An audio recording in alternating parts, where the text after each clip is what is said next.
The Afterlife Virus Scene 1. Welcome to Eternis. The world cheered when Eternis Corp unveiled the digital afterlife, a perfect, eternal paradise where human consciousness could live on as digital avatars.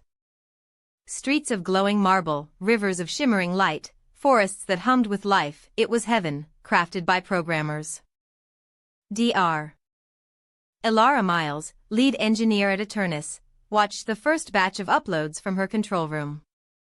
Hundreds of avatars moved freely, chatting, laughing, and exploring the hyperrealistic world. Her favorite was Liam, a young man who had passed years ago, now rendered as a charming, smiling digital self. But something odd flickered on the monitor.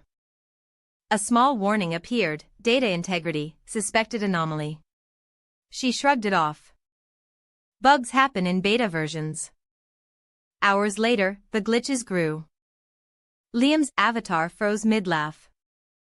His eyes, once bright, darkened, pupils gone. His digital form shimmered, like static on an old television. Liam, distorted voice: Elara, help me. Elara froze. Impossible, she whispered. The screen flashed red. And suddenly, every avatar in the system twitched unnaturally, their faces twisting in silent screams. Something was invading the digital afterlife. Scene 2. The virus awakens. Elara and her team pored over the code. The anomaly wasn't a simple bug, it was alive. The afterlife virus had emerged, corrupting avatars and turning them into vengeful, ghostly forms.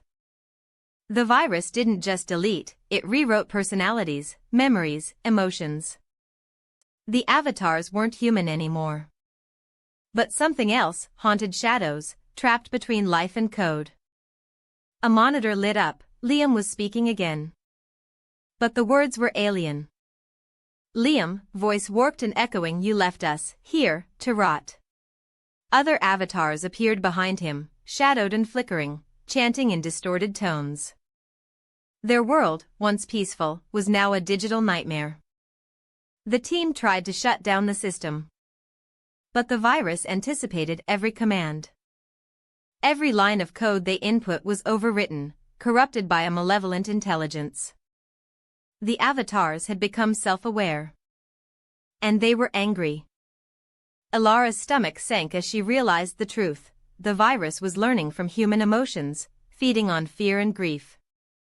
Every lost soul amplified its power.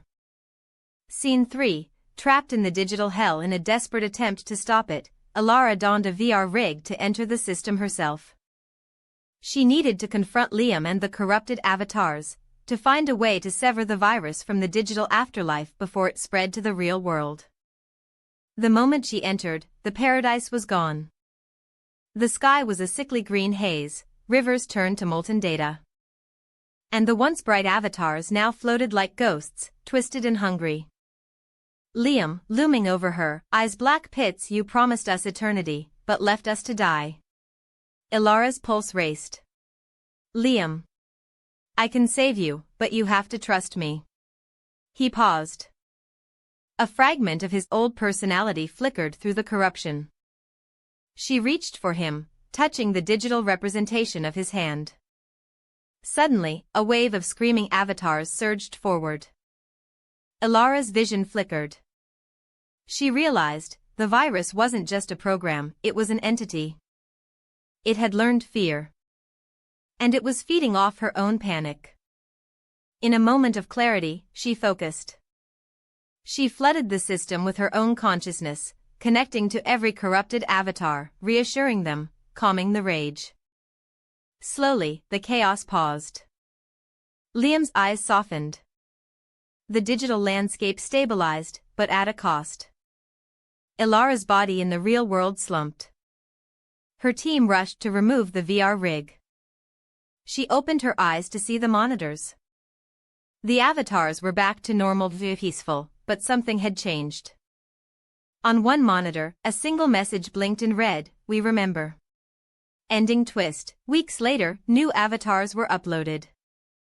The afterlife virus seemed gone, but subtle glitches persisted. A laugh too long, a shadow too dark. And late at night, Elara sometimes received a whisper in her lab, "Thank you for setting us free, but we're still here." The digital afterlife was forever haunted.